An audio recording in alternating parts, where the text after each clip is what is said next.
السلام علیکم ورحمۃ اللہ وبرکاتہ۔ اعوذ باللہ من الشیطان الرجیم، بسم اللہ الرحمن الرحیم۔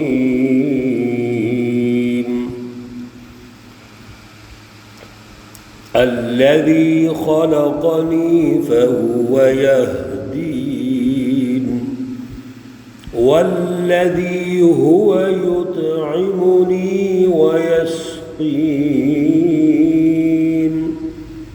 وإذا مرضت فهو یشفین۔ صدق اللہ العلی العظیم۔ اللہم صلی علی سیدنا ومولانا محمد النبی الأمی وعلى آلہ واصحابہ وبارک وسلم وصلی علیہ۔ معزز سامعین و سامعات، سورۃ الشعراء پارہ نمبر 19 آیات مقدسہ نمبر 78 تا 82 ہے۔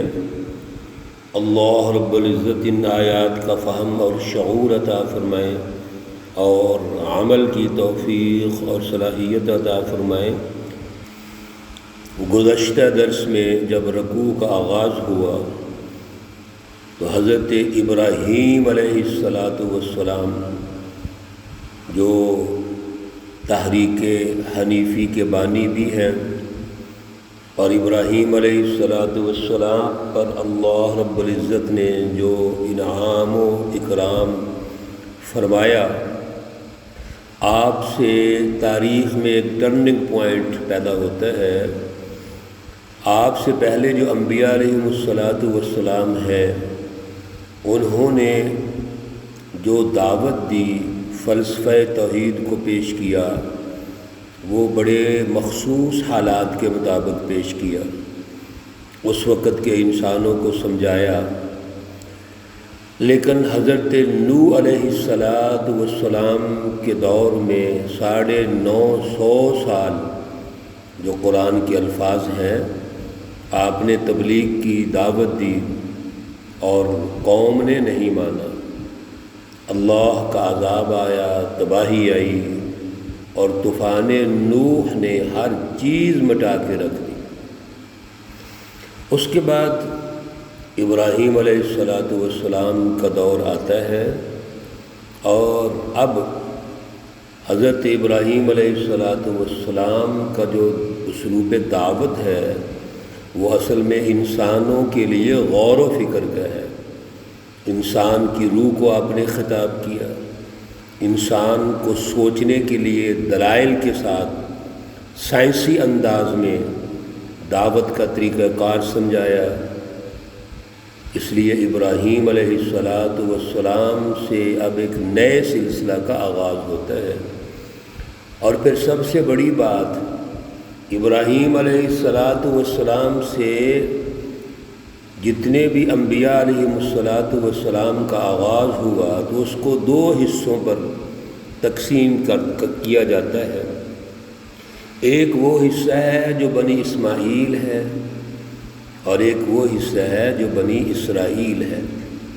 ابراہیم علیہ السلام کے بیٹے حضرت اسحاق علیہ السلام ہیں، آپ کے بیٹے حضرت یعقوب علیہ السلام ہیں، اور یعقوب علیہ السلام کا لقب ہے اسرائیل۔ چنانچہ حضرت یعقوب علیہ السلام سے لے کر حضرت یوسف، اور پھر اسی سلسلے کے آخری نبی حضرت عیسیٰ علیہ السلام، یہ سارے اللہ کے نبی بنی اسرائیل کہلاتے ہیں۔ اللہ رب العزت کی 3 کتابیں، آسمانی کتب تورات، زبور، انجیل، اسی سلسلے میں نازل ہوئی ہیں۔ دوسرا سلسلہ ابراہیم علیہ السلام کے بیٹے حضرت اسماعیل علیہ السلام ہیں۔ حضرت اسماعیل علیہ السلام کی اولاد میں سے جو نبی تشریف لائے وہ ہمارے پیارے نبی رسول رحمت امام الانبیاء محسن انسانیت حضور اقدس صلی اللہ علیہ وسلم ہے۔ آپ بنی اسماعیل میں سے ہیں، اسماعیلی شاخ میں سے ہیں۔ تو یہ دونوں سلسلے ابراہیم علیہ السلام سے چلتے ہیں، اس لیے آپ بڑے مرکز ہیں۔ گزشتہ درس میں ابراہیم علیہ السلام نے وہ بنیادی فلسفی سمجھائی جس کو فلسفہ توحید کہتے ہیں، فلسفہ الہی کہتے ہیں، اور اس فلسفہ توحید کو سمجھا کر جو سب سے اہم بات سمجھائی وہ یہ ہے کہ اس کی رٹ قائم کرنا ضروری ہے۔ جب تک اللہ کی فلسفی کی رٹ ہمارے دماغوں پر، ہمارے قلب پر اور ہماری زبان پر نہیں ہوتی، اس وقت تک اس کی عملی رٹ معاشرے میں قائم نہیں ہو سکتی۔ اسی لیے ابراہیم علیہ السلام نے ہمیں یہ رہنمائی ارشاد فرما دی، اور ان کی وساطت سے اللہ رب العزت رہنمائی ارشاد فرما رہے ہیں کہ کبھی بھی اپنی بنیادی فلسفی سے، بنیادی نظریے سے کمپرومائز نہیں ہوتا۔ شرک اور توحید کا کوئی جوڑ ہی نہیں ہے، یہ تو متضاد چیزیں ہیں۔ ایک فلسفہ توحید ہے اور ایک طرف فلسفہ شرک اور کفر ہے، یہ کیسے آپس میں مل سکتی ہیں؟ ایک طرف عدل کا نظام ہے، دوسری طرف ظلم کا نظام ہے، ان میں کیسے کمپرومائز ہو سکتا ہے؟ اس لیے ابراہیم علیہ السلام نے جب دعوت دی تو دعوت کے جواب میں عوام کہنے لگی، آپ کے گھر والے کہنے لگے، ابراہیم تم کیسی باتیں کرتے ہو؟ ہمارے تو بڑے آباء و اجداد جو تھے وہ اسی پر تھے۔ ابراہیم علیہ السلام واضح طور پر کہتے ہیں فَإِنَّهُمْ عَدُوٌّ لِّي إِلَّا رَبَّ الْعَالَمِينَ۔ یاد رکھیے، آج یہ بات میں اعلان کر رہا ہوں کہ جو میرے مخالف مشرکین، کفار، ظالم ہیں، نمرود اور اس کی مکمل اشرافیہ، یہ میرے دشمن ہیں، اور میں رب العالمین کا نمائندہ ہوں، رب العالمین کی رٹ کو قائم کروں گا۔ اور اگر یہ نہ مانے تاللہ لأکیدن اصنامکم بعد ان تولوا مدبرین، سورۃ الانبیاء رکوع نمبر 5 میں فرمایا کہ میں یہ جو تمہارے بت نظر آ رہے ہیں، پتھر کے بنے ہوئے بت موجود ہیں، ان کو توڑ دوں گا۔ یہاں سے دشمنی کا آغاز ہو گیا۔ دشمنی کے پیچھے روح کیا ہے؟ توحید کی رٹ کو قائم کرنا، شرک اور کفر کو شکست دینا، اور شرک اور کفر کا جو سسٹم قائم کیا ہوا ہے نمرود نے اور اس اشرافیہ نے، حکمران پارٹی نے، جس سے عوام کو غلام بنایا ہوا ہے، عوام پر ظلم کر رہے ہیں، اس ظلم کو توڑنا۔ چنانچہ حضرت ابراہیم علیہ السلام رب العالمین کا تعارف بڑے خوبصورت انداز میں کرواتے ہیں۔ الذی، رب العالمین کی ذات اقدس وہ ہے، خلقنی، جس نے مجھے پیدا کیا ہے، فَهُوَ يَهْدِينِ، بس وہی ہدایت دیتا ہے، رہنمائی دیتا ہے۔ عوام کو یہ بات سمجھا رہے ہیں کہ دیکھو، سب سے بڑی بات تو زندگی ہوتی ہے، تو زندگی کس نے دی، پیدا کس نے کیا؟ آپ غور تو کرو۔ پھر جس عظیم ہستی نے پیدا کیا ہے وہی ہمیں صراط مستقیم بھی دیتا ہے، رہنمائی بھی دیتا ہے، تو پھر ہم کسی اور کے در پر کیوں جائیں؟ اور پھر اور سنو، والذی هو یطعمنی، اللہ رب العزت کی ذات اقدس وہ ہے جو مجھے کھلاتا ہے، وَيَسْقِينَ پانی بھی پلاتا ہے. کھانے اور پینے کی جتنی چیزیں ہیں وہ بھی اللہ کی طرف سے ہیں.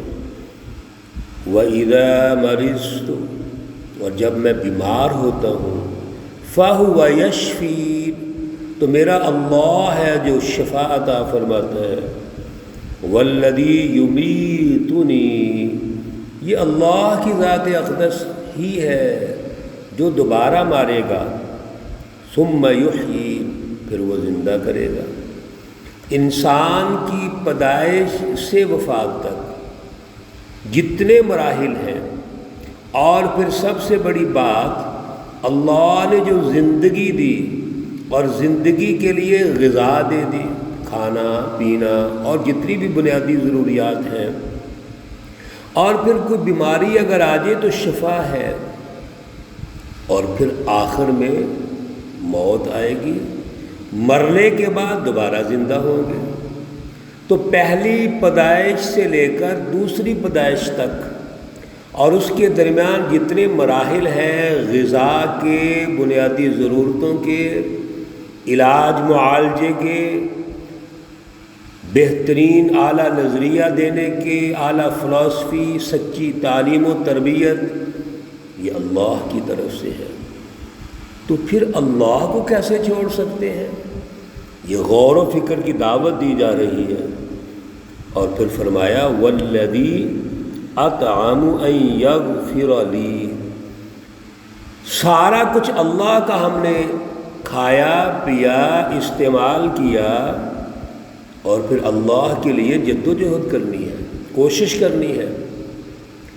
لیکن اگر اس کوشش میں کوئی کمی رہ گئی، کچھ کمزوری رہ گئی، سستی اور غفلت رہ گئی، تو وَالَّذِي أَطْمَعُ أَن يَغْفِرَ لِي خَطِيئَتِي وہ اللہ ہے جس سے ہم امید رکھتے ہیں کہ وہ میرے گناہوں کو، غلطیوں کو بخش دے گا.